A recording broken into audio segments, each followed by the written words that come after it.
Hi, I'm Sophie Marie-Odum, Lifestyle Magazine's editor. And I'm Samantha, Renke, broadcaster and disability rights campaigner, and I am currently dialing in from a not-so-sunny Lancashire. And as always, a huge welcome to the Motability Lifestyle Pod. In this podcast, we invite our friends from the disability community into the studio for a conversation about how we all can live our best life, particularly when navigating a disabling world. Now, as this is the last episode of Series 2... No. It's come too fast. You may know this already because you hear me say it week after week, but for those who are just tuning in, welcome. And if you're listening to us in your car, you can also watch the full episode on YouTube, complete with captions and British Sign Language. Also, make sure to click subscribe or follow wherever you're listening so you're the first to know of each new episode. Sam, it's the last episode of the series. I know, I'm so sad. I don't know about you, but I feel like it's been such an upheaval in the sense of a new studio, me moving away, having an operation, winning awards, and I feel like we've only just kind of settled into it, and now we're done. I'm like, what's happening? But we will have a very special treat from our very, very own Matt Lizzimore, who will be joining us for the whole episode. He's trying to get our spot, Sophie. He's trying to nuzzle in. He's gonna overshine all of us. You two are still very much the main characters. I'm just the supporting cast. What a joy it is for me to spend a morning with my two favourite podcast hosts. Welcome, Matt. In this episode, we'll be transporting listeners back to Motability's The Big Event, which took place back in May at Birmingham's NEC. While we were there, we asked visitors to share their questions with us. So in this last episode, you, our listeners, are our special guests for this week, as we'll be answering your questions. Sam, yes, how are you? I know. Do you know, I'm feeling a little bit emotional. It's quite stressful at the moment. No, do you know, I absolutely love that we get to talk to our listeners. I think right at the beginning, remember early on in season 1, I think that's what we wanted to do. We always aimed to get everyone involved, and we wanted this to very much be a community and a combined effort. So I'm so grateful that everyone has absolutely got some questions for us. I love that. I adore that. Fantastic. So for listeners, Sam, tell us why you're not joining us in the studio today. So I'm a bit lazy today. No, I'm joking. Can't be bothered. No, I had an operation on my leg a few weeks ago. So when I was a little girl, I had some telescopic rods put into my legs, and in theory, they should have grown with me as I grew older. However, they just decided one day that they didn't like being in my legs anymore, so they decided to start coming out of my bones. So if you're a bit squeamish, sorry about that. Long story short, I needed to get a big telescopic rod removed from my leg, and it's been quite a lengthy process, and I'm sure a lot of the listeners and viewers can totally relate because I've had these conversations in the past. I just didn't connect, putting it politely, didn't connect with my surgeon in London, and we didn't agree on a few things. And I'm a huge advocate, very similar to when you're buying a car. You know, you don't just go to a car dealership and go, I love that one. You do your research, you shop around, you know, because your body, like a car, your body is hugely important. And I don't think we talk about medical autonomy enough. So I held out, and I was in a privileged position because, you know, the pain was manageable, but I held out until I felt really comfortable with a new surgeon who understood my needs from a holistic point of view, you know, understood that disabled people, we've got busy lives, we've got families to support. You know, if an operation is going to be so impactful, it needs to be right, it needs to be at the right time, and you need to make sure that you've got the support in place afterwards. I'm really grateful because it went really, really well. You'll be proud of me, both of you. I did it on local anaesthetic. Can you believe that? Well, they took this huge rod out of my leg on local anaesthetic. I wish I would have recorded it because apparently I was saying some very, very hilarious things. So there we go. I was probably spilling all the beans about both of you. Well, you're missed in the studio, Sam. Yeah, it's a shame that I couldn't be there, but you know what? You've got to listen to your body sometimes, don't you? Exactly, for sure. There is a message there. Shall we get started into reasons to be cheerful? So our first reasons to be cheerful for today is it's been announced that comedian and CBeebies actor Chris McCausland will be joining the Strictly Come Dancing 2024 lineup, making him the first blind contestant. So it's great news in terms of representation. So good luck, Chris, if you're listening. Are you a Strictly fan, Matt? I don't want to go as far as saying I'm a fan, but I do end up watching a lot of it. Yeah. My mum's a huge fan, and I spend a lot of time at my parents' house. So often I go around there on a Saturday night, and obviously, it's right, everyone shut up, Strictly's on. Okay, yeah. So yeah, I've watched, for someone who's not necessarily a fan, I've watched an awful lot of Strictly. And I enjoy it when I watch it, of course. So yeah, it's great. Maybe it's because I can't dance to save my life, so it's a bit triggering for me. Sam, will you be tuning in? I actually was just a few days ago. I was with Ellie Simmons, who has fast becoming a good friend of mine. So she was amazing on Strictly. So yeah, I might just get the highlights in between watching my true crime. I might just, get a few highlights. Maybe Matt, you can give me the update. Yeah, sure. I'll send you a nice summary of what happened. I don't know when it comes on to BBC because they haven't announced the dates as to when it's starting, but I'm sure they will soon. So if you are a Strictly fan, keep your ears peeled or your eyes peeled, and yeah, I'm sure it's coming soon. Reasons to be cheerful, number 2. So the Big Issue magazine was co-produced by people with learning disabilities for the first time to mark Learning Disability Week, which took place back in June, 17th to the 23rd of June. It's an annual awareness week. So although this took place back in June, you can still read the magazine online on bigissue.com. Members of MemCap's Mythbusters group, a group of people who are living with a learning disability and campaigning for change, worked with the magazine's editorial team to write features, create designs, and collaborate on how the Big Issue comes together to make it more accessible for those with a learning disability. So people who took part included the CBeebies presenter George Webster, campaigner Nigel Smith, and Paralympian swimmer Jessica Jane Applegate. I just think that's great. It should be happening more and more, but it's great that the Big Issue's taking that stand and did that. I think so. And this is something that I've really been speaking a lot about this year, actually, whenever I'm, delivering a talk or delivering training, is really putting the emphasis on celebrating the multifaceted nature of our community. I think for a very, very long time, we have seen positive representation, which is wonderful. Let's not diminish all the positivity that we see. But I did feel personally, and I know a lot of people will probably feel the same, that there was still very much a cherry picking moment when we looked at disability. What disabilities were maybe more palatable, more accepted in society. And I think, when we look at the disability community, we are so diverse. We're lumbered under this one, identity group, but we are so beautifully diverse. And I think this, with Strictly and with the Big Issue, and MenCap do some amazing work. I think it just really shines a light on how multifaceted we are and how we need to honour that. And speaking of honouring it, honouring disabled people, I think that's a real big message for this month, which is Disability Pride Month. Let's honour all of our community, not just a cherry-picked few selection, because that's not a true representation. Very, very true, Sam. You just mentioned there about Disability Pride Month, which we spoke about last episode, but we didn't know the theme, did we, back then? But we now know the theme, don't we, Sam? Yeah, we want a life like yours. Is that right? Yes.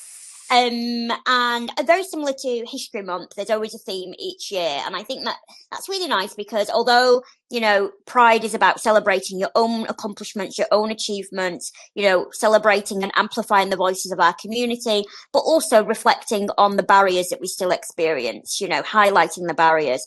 And I think, again, humanizing disability, because we are still very much othered and marginalized and dehumanized. We just want a life like yours. And this is why it's really important that whenever we do anything that's disability centric, we need to stop amplifying and using, euphemisms like, oh, that's special treatment, or that's special needs, or that's look what we've done the extra mile for you. And it's like, well, actually, no, being able to go to work or being able to go out and be with your family and go to the cinema independently, go to the bathroom, these aren't the special things. This is just what every person does.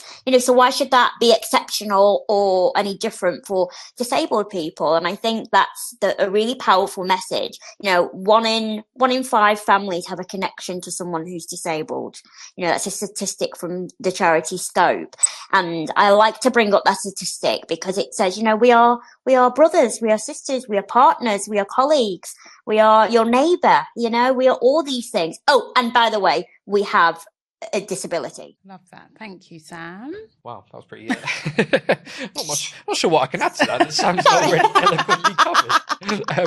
But I do think what you said was interesting about how 1 in 5 of us have a connection to someone with a disability, because as you were saying earlier, Sam, disability is so vast, like such a huge range, and I think so much inaccessibility in life comes from a place of people just not knowing or not.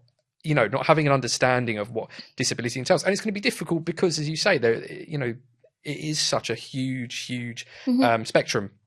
And so, anything that we've spoken in the past about the importance of representation, but anything that can kind of highlight basic, real basic accessibility needs, and so that people realise what some of the barriers and difficulties are, is only going to help. So.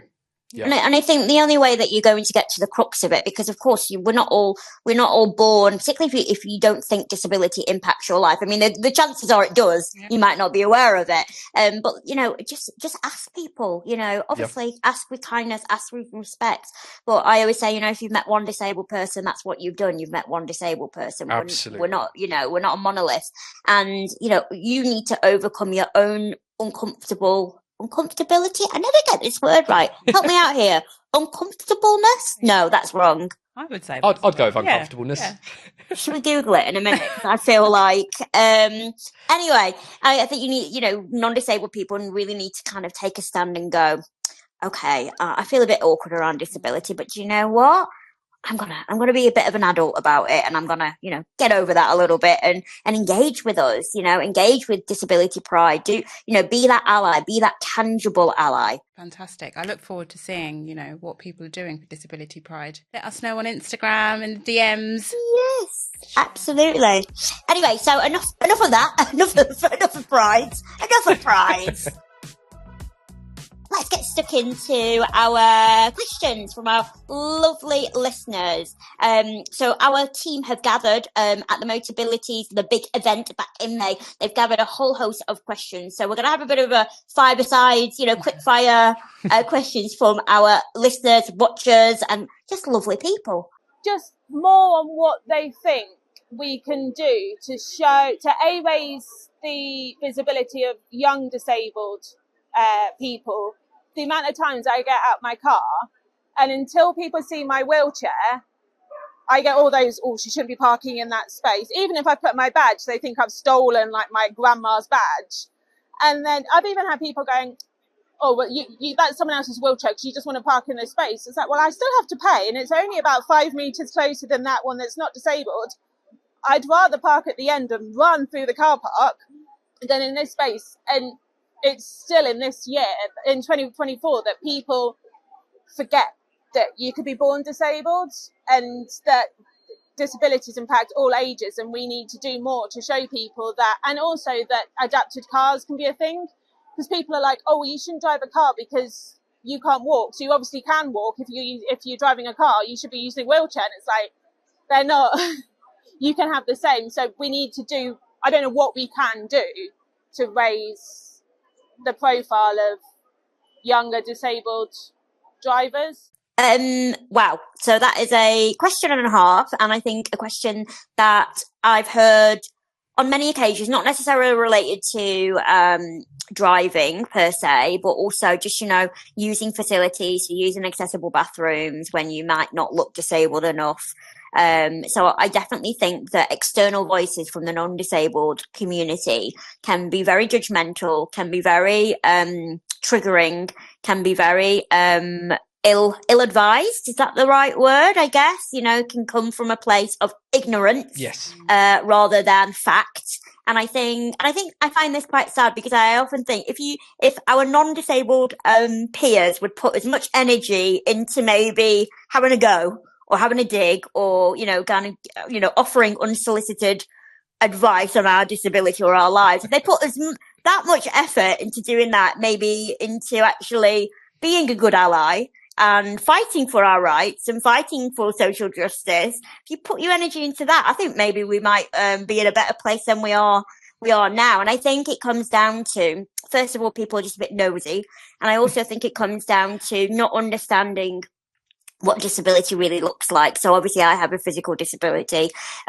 People, kind of see that, they stare, and they know if I get out of a car, then that's, I'm using that. But if you've got an invisible, hidden or unseen disability, then that just throws up a plethora of other different, ableist kind of, discrimination that you will experience. So I think for me, it's always about educating others. But I also think that, it can be very difficult when you're young to drown out those voices. The best advice that I can give to people is, you don't owe anyone an explanation. Although in the moment it can be either not embarrassing for you, but embarrassing for them who are getting it wrong. But don't feel like you owe anyone that justification. We are all trying to do our best in this life. We're all muddling along. We're all, asking for help when you have a disability. It's hard. So, using facilities that are there for you. For some people, I read messages weekly when they go, oh, well, I don't use those spaces, even though I should. I don't, because I don't want to take it from other people. I'm like, girl, go and use it. Use everything. Take everything. Get as much as you can. So I think, be proud. That's that word again.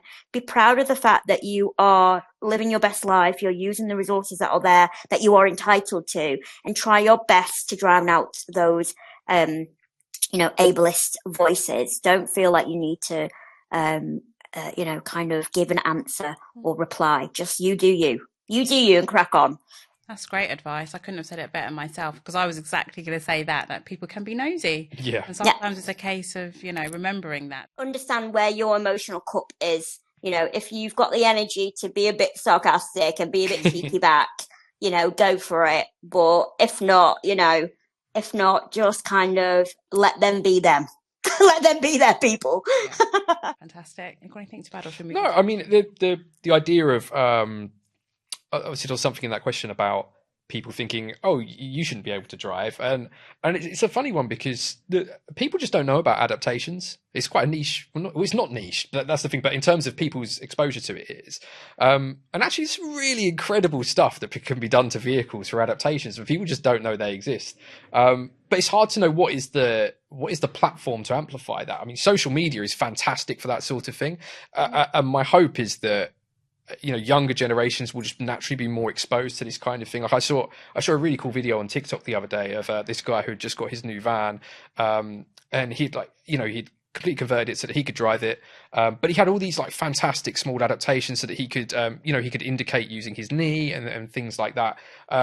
But the sort of bespoke adaptations that you can have made to a vehicle are so vast. It really is incredible. But people just don't know they exist.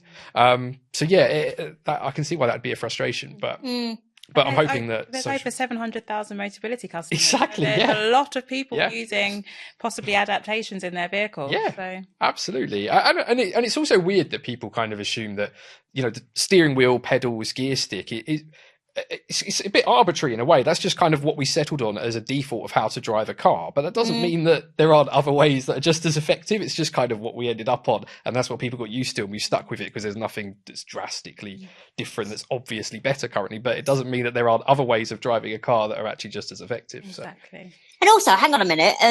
Who's judging your driving? Let me let me be a backseat passenger and let me criticize every. Oh, you didn't indicate. Hey up, But I think it goes back to that whole narrative of dehumanizing disabled people, and we've spoken about motherhood. Like I've had pregnant disabled friends who have literally had people tell them they shouldn't be mothers or fathers or caregivers because of their disability. So I think it's not just about driving; it's just about living your life. Maybe people are just jealous. I think that's what it is. They're just jealous that other people are just cracking on with it. Exactly. Okay, fabulous. Should we move on to question 2? What is your favourite song to play in the car? I think it depends what kind of mood. Very much depends on what kind of mood I'm in. I have a pretty broad taste in music, and I kind of like anything from pop, hip hop, grime, metal, whatever. So it very much depends what kind of mood I'm in.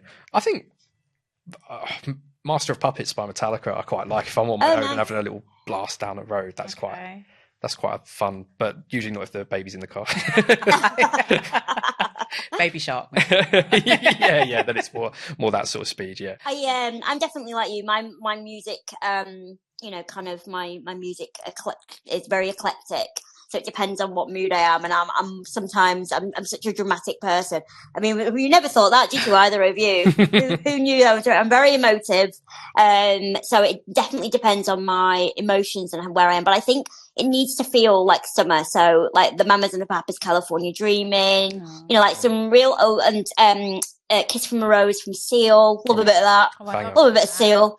I'm showing my age now, aren't I? Blimmin' heck. I think, again, my music taste is eclectic, but in the car, I do make a conscious effort not to listen to anything too, like, hype, because I know there are studies as well that if you do, sometimes you drive faster. Yeah.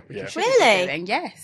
Yes, there are. But I just find it makes me feel like I've got I don't know, not driving a certain way, or if someone cuts me up, I might react differently if I'm listening to one type of music to another. And also with kids in the car, like we were saying, you do end up listening to different music. And music these days, I'm going to sound older than I am, but music these days is very suggestive. And I'm always very conscious of what the kids are listening to and repeating, because kids will sing along. And I'm like, I should be singing that. Yeah.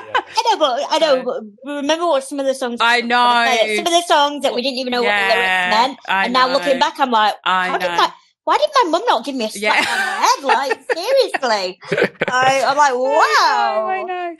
But I do love listening to gospel music in the car. That is my favourite type of music to listen to in the car. And it's like a good way to start my morning, to be honest, especially when I'm doing the school run where it's just...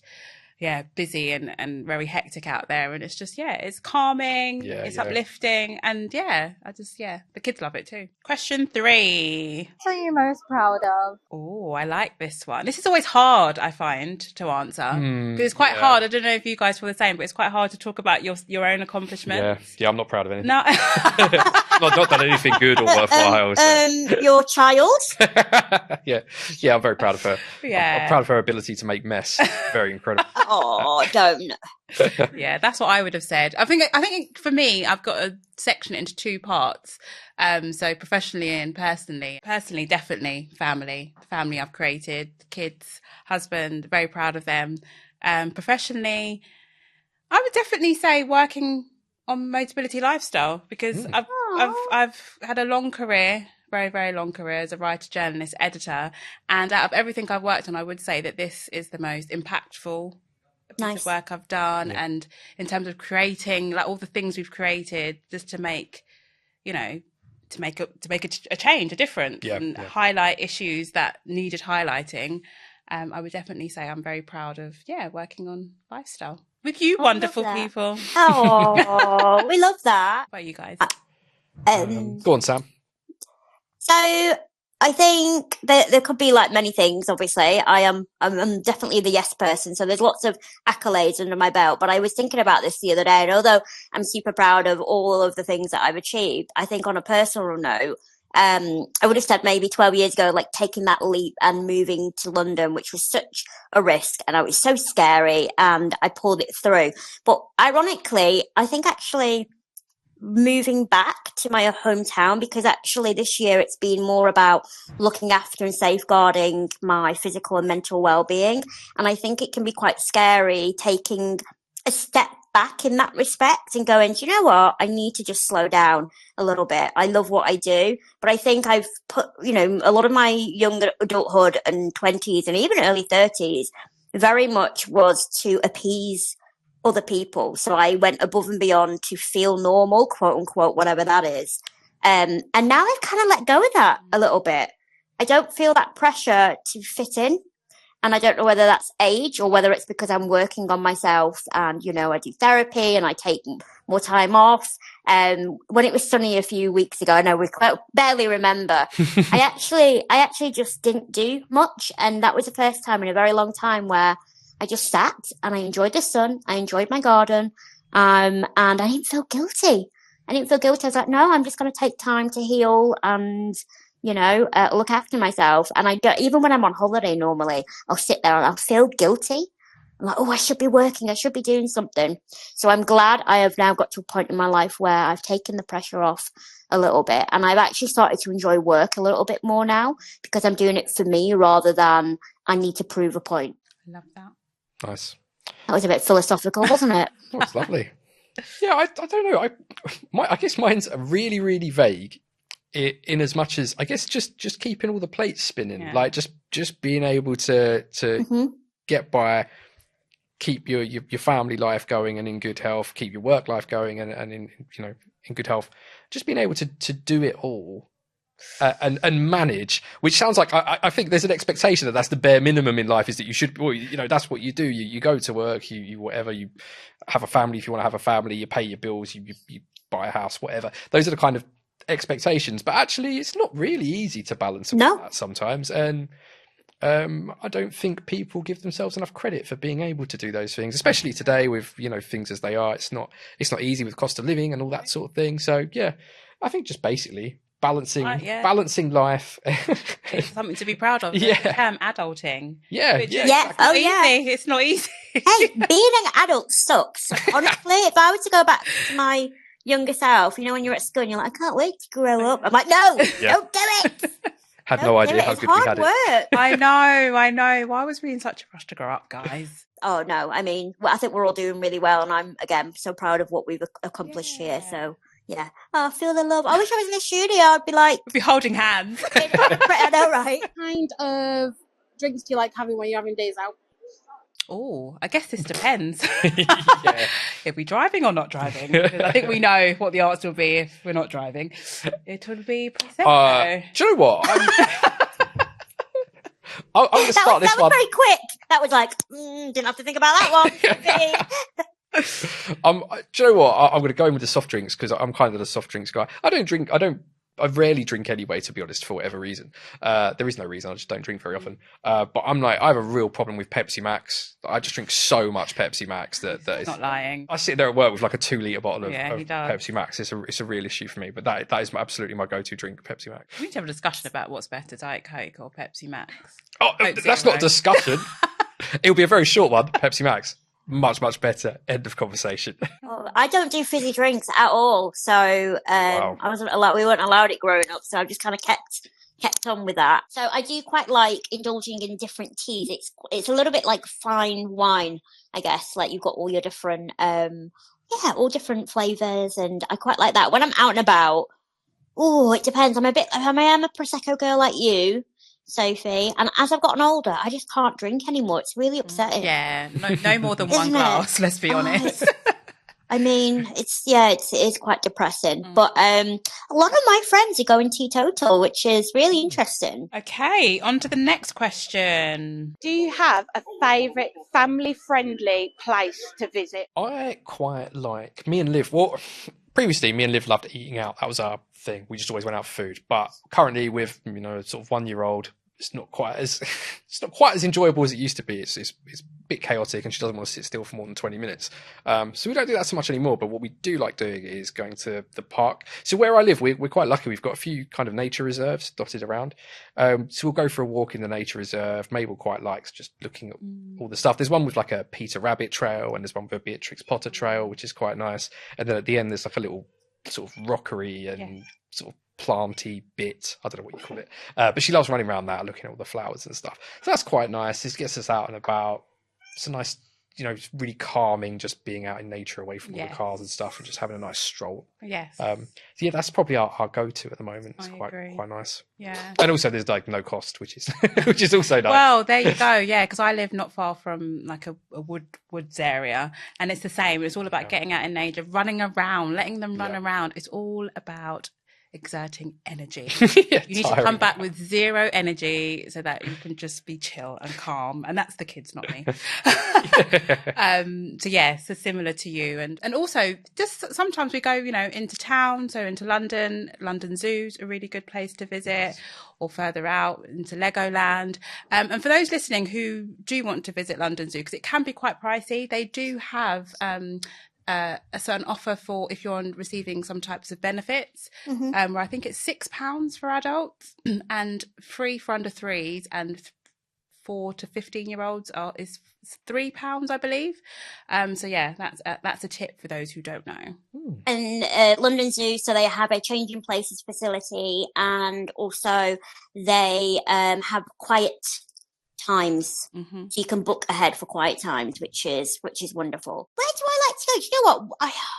I've been just going to my local park. God, we're getting old, aren't we? Parks. I've been going to the park that's on the back of my house, and it used to be owned by aristocracy, and now it's obviously just for people in local area to enjoy. But it's got a maze. So I don't know if you've ever been in a maze. Oh my goodness, terror! I used to do it all the time as a child.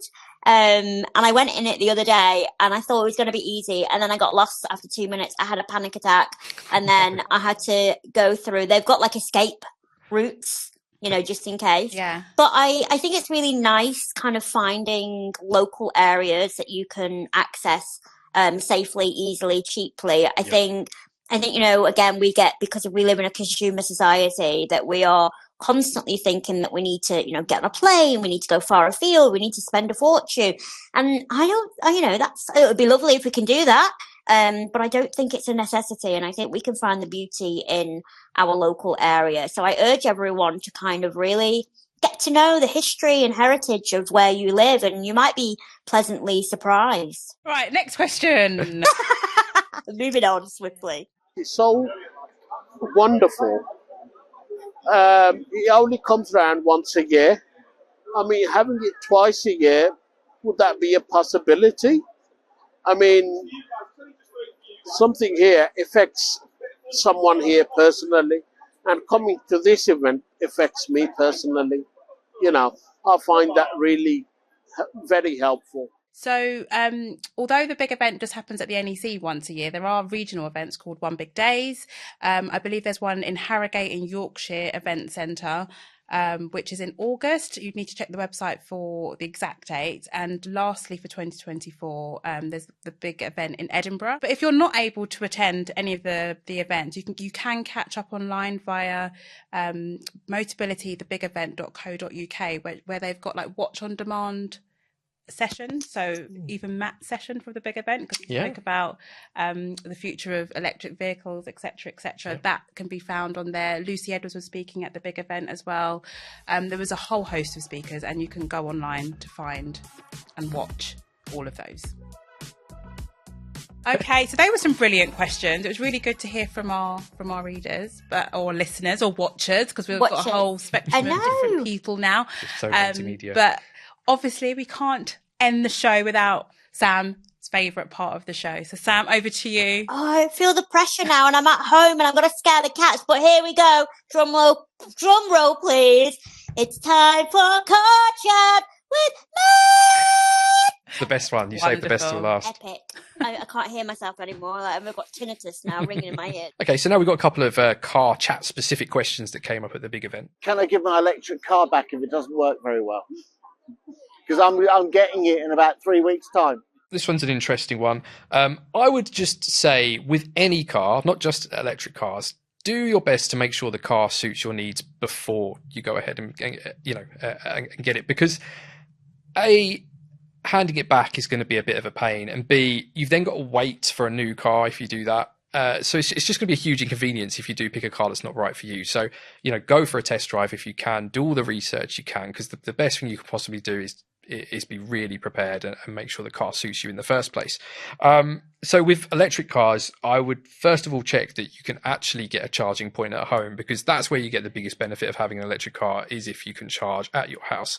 So do check that first. Check that if you don't own the home, just check that whoever is the homeowner or leaseholder or whatever is happy for you to have a charger installed. And if you do own the home, check that your property is actually suitable to have one, because sometimes there are some unusual specifics about how the power network works as to whether or not you can have a charger at home. So just check that you can have one. And if you can't have one, check what your local charging network is like, because if you don't have access to cheap charging, then it might end up working out more expensive than having a petrol or diesel car. So I would advise to do that first. With regards to being able to hand the car back, you have to check with Motability. You have to ask them. Under certain circumstances, they can do that. Sometimes they will require a cancellation fee, depending on what the reasons are. But every case is individual. So my advice would be just to speak to Motability and to get an answer on that. The next question. So my question will be about the EV and the actual distance you can travel. I'm finding it very hard. I look through the magazines. They all give a range, but in real life, it's not. So I'd really like someone who's really tested it to answer my question. Okay, yeah, I get asked this quite a lot, and it's a difficult question to answer.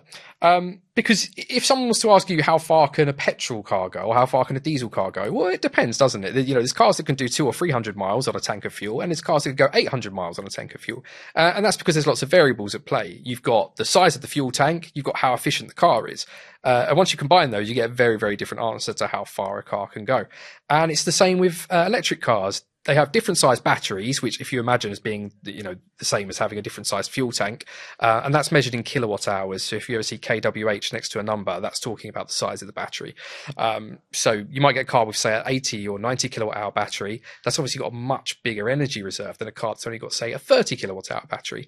So that's going to affect the range. And then you've also got how efficient the electric car is. So that'll be affected by things such as wind resistance, so drag coefficient, how aerodynamic the car is and that kind of thing. So there's efficiencies at play. So every car will have a different range, and there'll be what is known as like its official range, which is done under certain test conditions, which isn't necessarily representative of the real world, but they've got to give you a figure. So they do this test. So every car will say, okay, it can do 300 miles on a full charge. But you won't necessarily get that in the real world, in the same way that a petrol or diesel car won't give you the same miles per gallon that they say it will in the real world. It's the same thing. They just have to have a standardized test to be able to compare cars, but it's not necessarily representative of what you'll get in real life. So what I would say is I can't give you a rough figure of how far you can go in an electric car. There are some that can do 300 miles in the real world. There are some that can, will do much, much less than that. There are some that can only do 100 and something. It also depends on the weather conditions, where if it's cold, you don't go as far. If you're using the heating, air conditioning, etc., those things all affect your range. What I would say is if there are cars you're interested in, narrow them down and read some reviews. So in the reviews that I do in the Lifestyle magazine for the cars, I tell you what sort of range I got in the real world. So you can get a sense of what's realistic, and reviews online of cars will all give you the same in theory, or any good review will give you an idea. There are lots of websites or forums where you can see what people are getting on a car. So I would say, narrow down some cars that you like the look of, and then have a look at some further reviews to see what people are actually getting in the real world. That'd be my answer. Sorry, that was quite long. No, very thorough.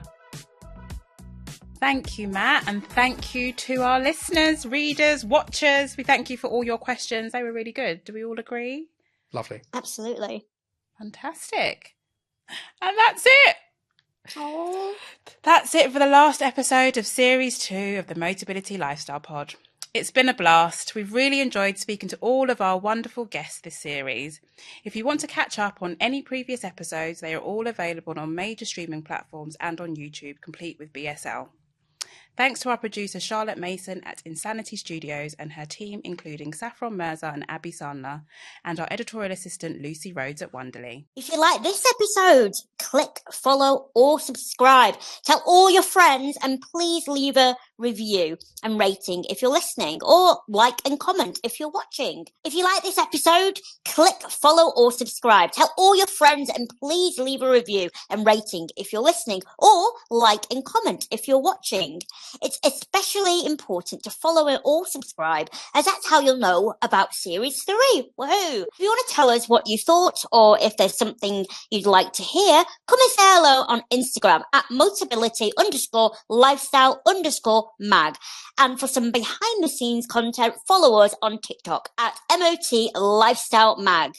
You can also watch the full video on YouTube with captions and BSL.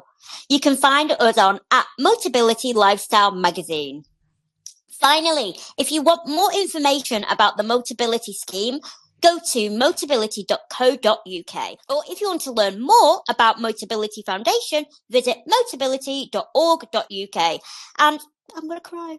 And that's it. I have been Samantha Renke. And I'm Sophie Marie-Odum. And I'm Matt Lizzimore. See you next time. Bye. Bye.